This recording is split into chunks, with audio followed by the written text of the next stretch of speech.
Greetings and salutations. Today's video is going to be a little different. You've heard me speak about the politics going on in the U.S. Well, here in Canada we've got a big federal election coming up in 10 weeks. I think I should make a few comments on that to provide balance to all the viewers. Now, this channel is mainly about the human experience, what we're going through, what does it mean. Now, we have certain responsibilities to our fellow human beings. If our neighbor's house burns down, do we help them out or do we decide not to? Do we care about other people or do we not? As we grow as people, we're supposed to give a damn about others. Some people don't, some people do. Now, in regard to voting, I know that a lot of people, in whatever country they're from, especially young people, they think, well, why bother? I know in Canada, people under 30 rarely vote. People 30 to 40, some of them vote, a half decent number vote. Age 40 to 65, they almost, a lot of them vote. And age 65 plus, everybody votes. Now, this is pretty much the same in the U.S. Now, what does that mean to us as individuals? Well, we know in the U.S., for 50 years they've been trying to get Medicare. Well, one segment of American society has had Medicare all along since the 1960s, and that is people 65 and older, senior citizens. They've had Medicare all this time. Now, what do you suppose that is? Okay, now think about it. They always vote, all right? If you always vote, if you're a demographic, if you're a senior citizen, what you want from politicians, you're going to get, because they know, oh, he's a senior citizen, they vote. You get what you want. If you call up your local politician and say, I got a real problem, I need help. Well, how old are you? I'm 28. Up. Click. You ever heard the song, I'd love to help you, son, but you're too young to vote? Well, if nobody under 30 votes, then they don't exist in the mind of a politician. Politician, good or bad, their first priority is always going to be to get elected, to stay elected. That's what they care about. If you were a politician, you'd be the same way. Sure, there's lots of issues, but you can't do anything unless you get elected. Okay, you're going to cater to the voters, all right, people who vote. If they're under 30, they probably don't vote. If they're over 65, they vote for sure. And the older they get, the older they are, the more likely they are to vote. So if you don't vote, you're excluding yourself from all of that. You're not going to get services. If you look at certain demographics of society, you'll see that poor people are less likely to vote, young people are less likely to vote. If you study the demographics, you can go to certain neighborhoods of a city and say, well, these people are less likely to vote. Okay, take a look at their roads and the services they get. They're almost non-existent. If they have a problem, they call the police might show up 3 days later. If you go to a neighborhood where people vote, you call, ask for something, you get it right away, okay? You're forfeiting a lot by not voting. If you're under 30, you're probably, and you're a student, you're probably forfeiting $5,000 to $10,000 in government services just because you don't vote, okay? Now, the politician is going to take that $5,000 to $10,000 of services to you, put it over to seniors, put it over to people in their 40s and 50s, and the attitude of the politician is, well, what can we do for them? They're too dumb to vote. They're just too dumb to vote. Now, I know it's not about intelligence, it's just they never thought about it, okay? If I talk to a young person, the young person might not know one party from another, not know any of the issues, and they don't bother to vote. So the politician, okay, I see why the politician thinks what they do. But if a young person does know the issues, and they realize even 10% of what they have to gain by voting, then they do it. So I think it's up to us to encourage young people to vote. Being involved makes all the difference. We do have a responsibility to our fellow human beings, to making the world a better place, to having our own needs met. And how are we supposed to do that? By opting out. How are we supposed to do that? Yes, I know a lot of people who, for conscientious reasons, they say, I hate the system, I hate the parties, and therefore I don't vote. Well, in the minds of the politician, they just put that person right into the category of too dumb to vote. Not my problem, nothing I can do. I couldn't help that person if I tried. Now you see this a lot on the civic level. You know, it's hard to get people to run for city council in poor neighborhoods. Reason being, the city budget is divided up based on number of people willing to vote. If you're in a district where people don't vote, maybe 10% of the people vote, you're going to get only 10% of the money that those people deserve. You're not going to be able to give them the services if you only have 10% of the money to work with. Nobody wants to have that job on city council. Those voters, the 10% that did vote, they're going to hate your guts. They're going to say you didn't do anything for me. And they're right. But how could you? Because 90% of the population didn't vote. You only got 10% of the money from city council to work with. How are you supposed to do anything for that neighborhood? So you get voted out. Nobody wants that job in the first place because the people in that neighborhood don't vote. Okay? So get it straight. Voting does make a difference. I really want to reach out to young people and the people that just don't vote. I mean, try to remember the expression. The only thing that evil people need to succeed in life and in all their diabolical plans is for good people to do nothing. When we opt out, bad people can do whatever they want. If even half the young people in the United States voted, Donald Trump wouldn't be president. Not even close. But they don't think that voting affects them.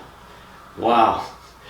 You're not voting, I tell you, you got no idea how much that affects you and everybody else.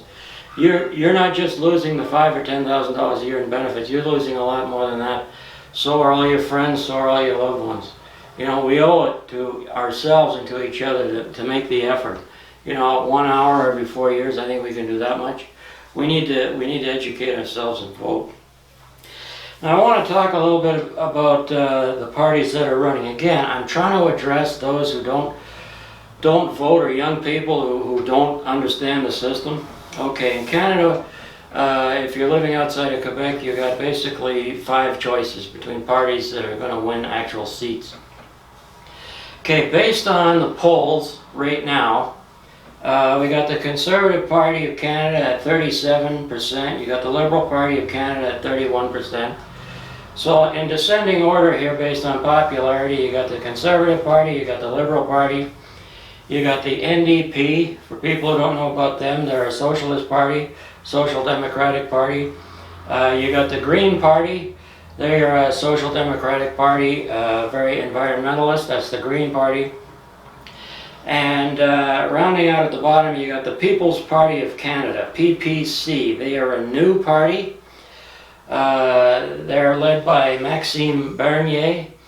They're significant though because they're the only quote-unquote conservative party, fiscal conservative party, other than the Conservative Party of Canada. Now you might recall that not long ago the political right, the Conservatives, were divided between the Progressive Conservatives under Joe Clark, and then you had the Reform Party that became the Alliance Party of Canada. And because the vote was divided on the right, the Liberals won every election. Okay? So as long as Joe Clark was refusing to amalgamate the right, the Liberals were winning every election.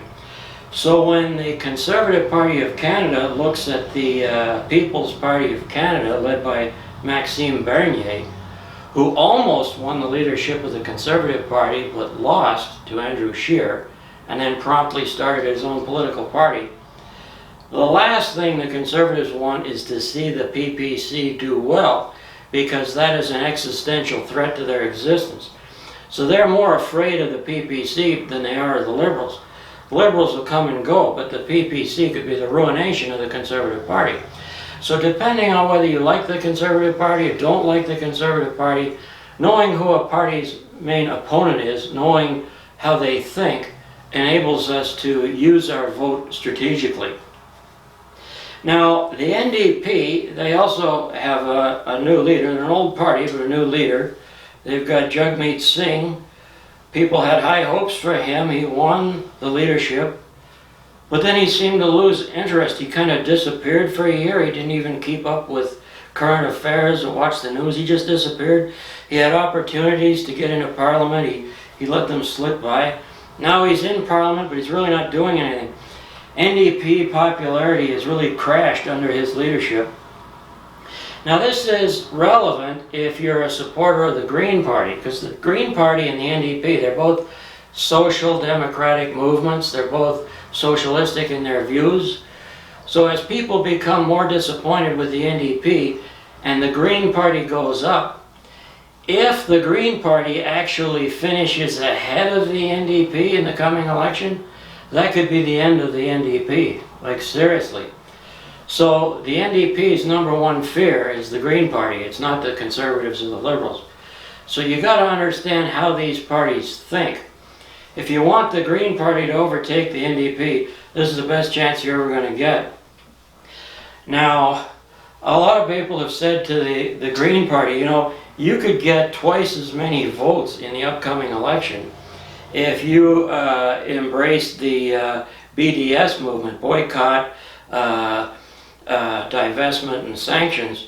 A lot of people on the political left like the B.D.S. movement, but the Green Party doesn't want to do anything controversial, so they might be forfeiting their best chance they're ever going to have to take over all that support from the N.D.P. I mean, they could literally take all of the N.D.P's base of support, unite the left, but they're kind of missing that opportunity. So these are the things that are going on. Making yourself aware of these things enables you to use your vote in a way that makes the most difference for everybody. Now, I got to address this toxic idea, oh, I'm one person with one vote. Okay? You got to get it straight. All life is connected.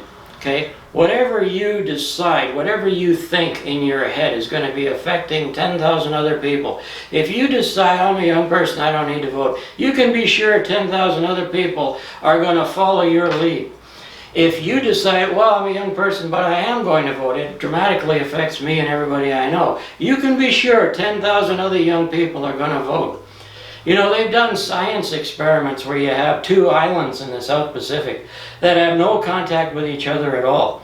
If you go and you change the social structure for the people or the animals on that island, it dramatically affects the people and the animals on the other island, even though they have zero contact. There's no contact between the two islands, all right? What you do or do not do affects everybody else. You need to understand that, and you need to know that whatever you do, there's going to be 10,000 other people following your lead. So you need to get out there and vote and make a difference for your own sake and for the sake of everybody else. Don't fall into the category of somebody who's too stupid to vote. You're not a stupid person. Yeah, politicians are going to see it that way. Yeah, they're going to say, you know, if a slightly higher percentage of young people could vote, we could give them the student benefits that they want. But we're going to get killed politically if we do that. We just can't justify it because they don't vote. Okay, you need to get out there and vote. All right, that is my thought. There's a lot I could say about the Trudeau government. I'm gonna save that for another day. Vote for whoever you want. Vote strategically. Vote to make Canada a better place. Vote to make the world a better place. That's your responsibility. Do it for yourself. Do it for your friends. Do it for all your loved ones. Do it because it's the right thing to do. My name is Scott McGarn, and thank you for your time.